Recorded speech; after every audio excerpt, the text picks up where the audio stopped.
जय हिंद दोस्तों, मैं हूं एसपी अभिलाष और आप देख रहे हैं द जियो पॉलिटिकल डेस्क। एक नहीं दो नहीं पूरे 3 तरफ से पाकिस्तान को घेर के कूटने की तैयारी हो चुकी है। पाकिस्तान के दरवाजे पे खड़े होकर के दस्तक दे दी है। जहां पे अफगानिस्तान एक तरफ बहुत तवीयत से कुटाई कर ही रहा है पाकिस्तान की, वहीं दूसरी तरफ इंडियन नेवी तैयार हो गई है और एयरफोर्स भी। उन्होंने पाकिस्तान के बिल्कुल दरवाजे पे खड़े होकर के नॉक कर दिया है और अब पाकिस्तान की कुटाई किसी भी क्षण की जा सकती है। लेकिन शायद फ्रस्ट्रेशन में इसलिए पाकिस्तान ने अपने पैर पे कुल्हाड़ी नहीं, पूरी कुल्हाड़ी पे पैर ही दे मारा है। आज की वीडियो में मैं आपको केवल यही बताने वाला हूं कि शायद इस पूरी पिटाई के डर के कारण ही पाकिस्तान ने एक ऐसा कदम उठा लिया है जिसने पुराने 10 साल के जो उनके डिप्लोमेटिक एजेंडा सेट किए हुए थे पाकिस्तान ने पूरे विश्व के अंदर, उसको एक बार में ही ध्वस्त कर दिया। और किस तरीके से पाकिस्तान ने कबूलनामा दे दिया है पूरे विश्व के अंदर, जिससे पूरे पाकिस्तान के पिछले 10 साल की मेहनत मिट्टी में मिल गई है। तो वीडियो शुरू करने से पहले वीडियो को लाइक कर दीजिए, चैनल को सब्सक्राइब कर लीजिए और बेल आइकन दबाना बिल्कुल मत भूलिएगा। इमरान खान जेल में नेशन वाइड प्रोटेस्ट इरप्ट हो गई है। हर जगह केओस मचा हुआ है इस टाइम पे इमरान खान के लिए। भले ही इन्होंने ये कह दिया हो कि इमरान खान जिंदा है, लेकिन इनके ऊपर कोई यकीन करने के लिए तैयार नहीं है और इनको पेलने के लिए बस कोई घड़ी जा रही है कि द मोमेंट मौका मिलेगा पब्लिक को ये हजामत बना देंगे आसिम मुनीर की अच्छी खासी वाली। वहीं पे दूसरी तरफ बलूचिस्तान में बीएलए ने बहुत बड़ी स्ट्राइकें कर दी है। और अगर मैं बोल रहा हूँ ना कि बहुत बड़ी स्ट्राइक कर दी, तो इसका मतलब ये है कि इतनी मैसिव स्ट्राइक करी है कि इनकी आर्मी को अपने पोस्ट छोड़ के भागने पड़ गए हैं। खैबर पख्तूनख्वा की रिपोर्ट के अकॉर्डिंग टीटीपी ने दोबारा से अपनी स्ट्राइक करना स्टार्ट कर दिया। मतलब रिपीटेड स्ट्राइक्स हो रही है बैक टू बैक। कोई भी दिन ऐसा नहीं जा रहा जहां पे टीटीपी स्ट्राइक नहीं कर रहा हो, वो भी हाई इंटेंसिव जोन्स के अंदर। आपको मैंने कल की वीडियो में बता ही दिया था कि अफगानिस्तान ने इनकी कुटाई दोबारा से शुरू कर दिया, सीज फायर तोड़ दिया आसिम मुनीर ने, क्योंकि उसको ध्यान भटकाना था इमरान खान से दूसरी तरफ करना था और अपने सीडीएफ की पोस्ट से थोड़ा सा और दूसरा ध्यान भटकाना था। तो ही वाज लुकिंग फॉर कि भाई डाइवर्जन मिल जाए, तो उसने अफगानिस्तान पे सीज फायर तोड़ करके गोली मारनी शुरू कर दी। लेकिन भैया अफगान भाई तो अफगान भाई है भाई, पश्तून किसी से थोड़ी डरा है। कर दिया अफगानों ने इनका तेल निकाल दिया। मतलब कुत्ता बना करके मारा जा रहा है। इनका चमन बॉर्डर और बोलतक बॉर्डर के अंदर इनको जगह नहीं मिल रही है छुपने के लिए।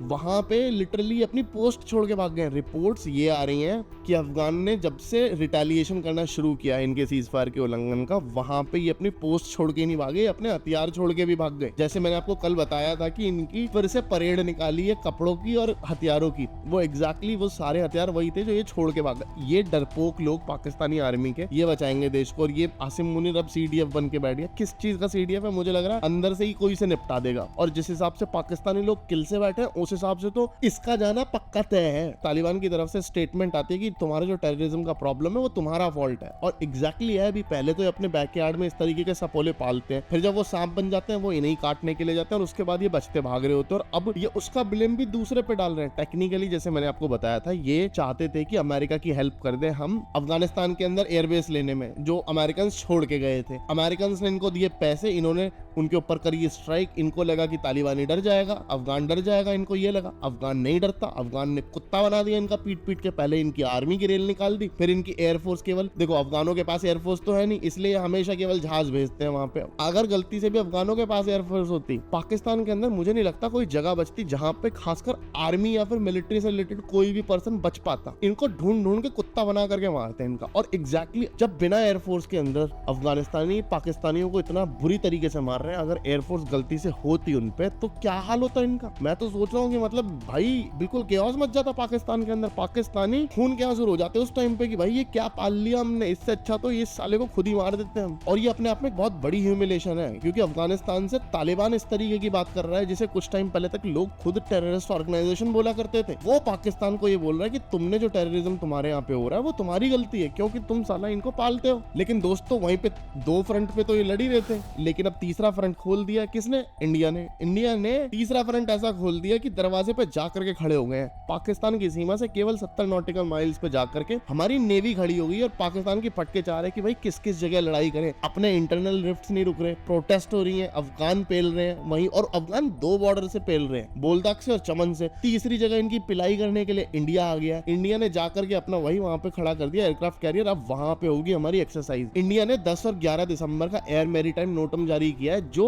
200 नॉटिकल माइल्स दूर है कराची से, लेकिन जो इनका खुद का पाकिस्तान का मैरीटाइम एयर स्पेस है जहां पे मतलब पाकिस्तान अपने जहाज उड़ाता है, वो केवल वहां से 70 नॉटिकल माइल्स है। अगर इन्होंने कुछ भी उल्टी सीधी हरकत करी तो सीधा कराची बर्बाद है, एक तरीके से डायरेक्ट मिसाइल आएगी। और ये यहाँ पे ये चीज इंपॉर्टेंट है, इसको आप समझने देखो कि ये एग्जैक्टली इस टाइम पे क्यों हुआ है। इंडिया ये आगे पीछे भी तो कर सकता था, यहाँ पे ये इस टाइम पे क्यों किया गया जब अफगानिस्तान से रिफ्ट चल रहा है और वहां पे दूसरी तरफ BLA वाले पेल रहे हैं, TTP वाले पेल रहे हैं, इमरान खान की प्रोटेस्ट चल रही है। इसका एक बहुत बड़ा लिंक्ड रीजन है। यहाँ पे इंडिया ये दिखाना चाहता है कि तुम बहुत ज्यादा वीक हो, हमसे पंगे मत लो वरना कुत्ता बना देंगे तुम्हारा। क्योंकि इन्होंने जो अटेम्प्ट्स किए हैं इन पास्ट, आप ध्यान रखना, अभी भी दिल्ली वाले रेड फोर्ट ब्लास्ट का बदला पूरा नहीं हुआ है और इंडिया उसको लेगा बदला पूरा, उसका सूद समेत बदला लिया जाएगा और इनका बहुत बुरा हाल होने वाला है। आने वाले कुछ टाइम में इन्हें तारे नजर आने वाले हैं। पर दोस्तों यहाँ पे ना स्वाद की बात मैं आपको ये बताता हूँ कि इस पूरी एक्सरसाइज में इंडिया लेके क्या क्या गया है। इसमें इंडिया लेके गया है fighter jets, mid air refueller, surveillance platform, long range strikes asset, मतलब आपकी मिसाइल्स गई हैं long range, intercontinental ballistic missiles ICBMs वगैरह भी डिप्लॉय की गई हैं यहाँ पे। Exercise includes high intensity air to air engagement and maritime strike capability, मतलब आपने राफेल्स लगाए हैं वहां पे, अपने सुखोई लगाए हैं, मिग्स लगाए हैं, मिराजेस भी लगाए हैं अपने वहां पे। जितने भी हमारे वेस्टर्न कमांड के अंदर कॉर्डन्स तैयार है, आप उनको लेके गए हो पूरी प्रिपरेशन के साथ कि अगर इन्होंने एक कदम भी उठाया तो हम 10 कदम में इनका चूरा बना देंगे। आपको याद होगा कुछ टाइम पहले राजनाथ सिंह जी ने सिंधु को लेकर के एक स्टेटमेंट दिया था, मैं सिंधु देश बोलता हूँ, मैं उसको सिंध नहीं बोलता, वो हमारा पार्ट है और वो सिंधु देश है और वहाँ के लोग भी भारतीय है, हिंदू है वहाँ के लोग और इंडिया में आना चाहते हैं, वो हमारा सिंधु देश है। तो सीधी सी बात है भैया, हम उसे सिंधु देश बोलेंगे, वो पाकिस्तान का पार्ट है ही नहीं, कोई सिंध नहीं है वहाँ पे, सिंधु देश है केवल। ये यहाँ पे एग्जैक्टली ये प्रैक्टिस और एक्सरसाइज करने का रीजन ये है कि यहाँ पे इंडिया डायरेक्टली सिग्नल करना चाहता है कि बहुत इजीली एक्सप्लॉइट कर देंगे पाकिस्तान को अगर जरूरत पड़ी तो। और केवल यहीं पे नहीं, बांग्लादेश, पाकिस्तान, चाइना, हर तरफ हमने नोटम इशू किए हैं। म्यांमार के पास हमने 7 सिस्टर्स का पूरा एरिया का नोटम इशू करे हुए थे। यहाँ पे डायरेक्टली इंडिया ये सिग्नल देना चाहता है कि हमारी आर्मी ने, नेवी ने, एयरफोर्स ने जो डिप्लॉयमेंट्स करी हैं, इसका एक बहुत साइकोलॉजिकल वॉरफेयर से रिलेशन है। यहाँ पे हम ये दिखाना चाहते हैं कि हम एग्जैक्टली हर फ्रंट पे रेडी है, कहीं से भी आ जाओ, पिलाई हर तरफ से होगी, हमारी गारंटी है। पूरा हिसाब चुकता किया जाएगा तबीयत से। जैसे कि मैंने आपको बताया था, राजनाथ सिंह जी ने स्टेटमेंट दी थी कि बॉर्डर्स तो कभी भी चेंज हो सकते हैं और सिंधु जो है वो डीप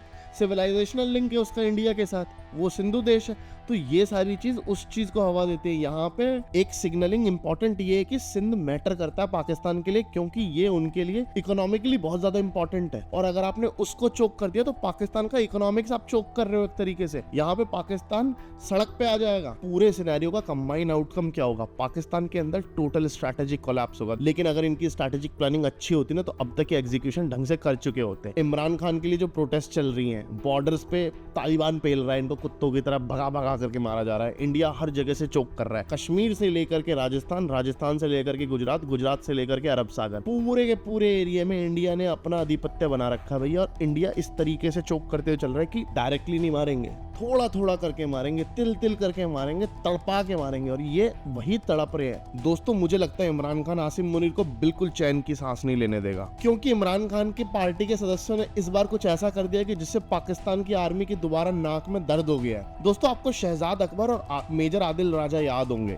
ये वही दो शख्स हैं जिन्होंने पाकिस्तान के अंदर इमरान खान की गवर्नमेंट के दौरान आर्मी में सर्व किया और ये शहजाद अकबर थे, ये उनके बैरिस्टर थे और उनके कैबिनेट में भी थे। ये इमरान खान की सरकार में अच्छी पोजीशंस होल्ड करके रखे हुए थे। लेकिन जब से ही तख्ता पलट हुआ था इमरान खान का, उसी के बाद से इन लोगों ने एस्टैब्लिशमेंट के खिलाफ और बहुत सारी चीजों को उजागर करना शुरू कर दिया था। बेसिकली एक तरीके से आर्मी की और अपनी पूरी सरकार की पोल खोलनी शुरू कर दी थी कि किस तरीके से आर्मी लोगों को लूटती है, जो लोन मिलते हैं उनको खा जाते हैं और किस तरीके से पाकिस्तान के बाहर भेज देते हैं और पूरा नेक्सस ये किस तरीके से वर्क करता है, कौन कौन से जर्नल उसमें शामिल हैं। तो एक बहुत बड़ा डेंट ना पाकिस्तान की आर्मी और एस्टैब्लिशमेंट को बोल सकते हैं, उनकी इमेज पे इन लोगों ने दिया था। आपको याद होगा बहुत टाइम से यूके के पार्लियामेंट के अंदर एक बात चलती आ रही थी कि वहां पे ग्रूमिंग गैंग्स बहुत ज्यादा हो गए हैं। ये जो ग्रूमिंग गैंग्स होते हैं ये पूरे तरीके से इनका पूरा नेक्सस फैला हुआ है और खासकर यूरोप में हर जगह पे फैले हुए हैं। बहुत ज्यादा पकड़ इन लोगों ने यूके में बना रखी है अपनी, लेकिन उसके अलावा ये पूरे यूरोप के अंदर अपने जाल बिछा रखे हैं और वहां के जो मदरसे छोटे मोटे खोल रखे हैं और जो फॉरेन फंडिंग है वो भी इन सब में इन्वॉल्व है, क्योंकि बेसिकली वो या तो उनको स्लेव बना के रखना चाहते हैं, ब्लैकमेल करना चाहते हैं फॉर देयर फन, और या फिर उनको कन्वर्जन करवा करके दोबारा से वहां पे तादाद बढ़ाना आना, इमिग्रेंट्स को दोबारा से अंदर लेके आना, क्योंकि वहाँ के जो लूप होल्स है उनको आइडेंटिफाई करके वो एक्सप्लॉइट करते हैं इन औरतों को और इन लड़कियों को। लेकिन यहाँ पे पाकिस्तान ने कुछ ऐसा कर लिया है कि जिससे पुराना 10 साल के जो डिप्लोमेटिक इन्होंने एक सेट बना रखा था वो पूरा डिस्ट्रॉय हो गया। It's like a self goal. मतलब बेसिकली इन्होंने क्या किया कि 10 साल तक ये लोग ये बोलते रहे कि ये ग्रूमिंग गैंग्स जो पाकिस्तानी हुआ करते थे, इनके मेंबर्स, कि ये पाकिस्तानी नहीं है, ये साउथ एशियंस है, ये साउथ एशियंस पे डाल दिया करते थे। लेकिन अभी इन्होंने वो पूरा उल्टा कर दिया। मतलब इन्होंने कबूल कर लिया कि हाँ जी ये पाकिस्तानी है, इनको वापस भेजो। यहाँ पे आईएसआई की डेस्परेशन एक्सपोज हो गई। क्यों? केवल शहजाद अख्तर और आदिल राजा को वापस बुलाने के लिए एक बार ये ठप्पा लग गया कि ये ग्रूमिंग गैंग्स पाकिस्तान से आते हैं, तो जितने भी पाकिस्तानी यूरोप में रह रहे हैं उन सब के लिए बहुत ज्यादा दिक्कतें खड़े होने वाली है। और आने वाले टाइम में जितने पाकिस्तानी यूरोप जाएंगे उनके लिए तो भाई पूछना ही मत आपकी कितनी दिक्कतें होंगी। जिस तरीके से यूएई और सऊदी ने धक्के दे करके निकाल दिया और वीजा देना बंद कर दिया ना, सेम हाल इनका यूरोप में भी होने वाला है। अमेरिका के अंदर भी इनका एग्जैक्टली सेम हाल है अभी। और ये जो पूरा कांड कर दिया पाकिस्तानी आर्मी ने, जिसे सेल्फ गोल बोल रहा हूं मैं, इससे ना एक पूरे वर्ल्ड वाइड एक बहुत बड़ा नैरेटिव सेट हो गया कि पाकिस्तानी आर्मी कर रही है विसल ब्लोअर्स को हंट। तो इसका मतलब एक ग्लोबल सेट पे एक नैरेटिव सेट हो गया अभी, और ये बहुत ज्यादा नुकसानदेह होगा आने वाले टाइम में। मैं आज गारंटी दे रहा हूं इस चीज की। इस चीज को प्रेसिडेंट यूज करके पाकिस्तानियों को धक्के दे करके निकाला जाएगा और देशों से भी। दोस्तों मेरा यहाँ पे ना आप लोगों से क्वेश्चन है कि आपको क्या लगता है कि जिस तरीके की सिचुएशन अभी पाकिस्तान में बन रही है, क्या आने वाले टाइम में इमरान खान दोबारा प्राइम मिनिस्टर बनने वाले हैं? आप लोगों को क्या लगता है? कमेंट्स में बताना बिल्कुल ना भूलें। जय हिंद, वंदे मातरम, भारत माता की जय।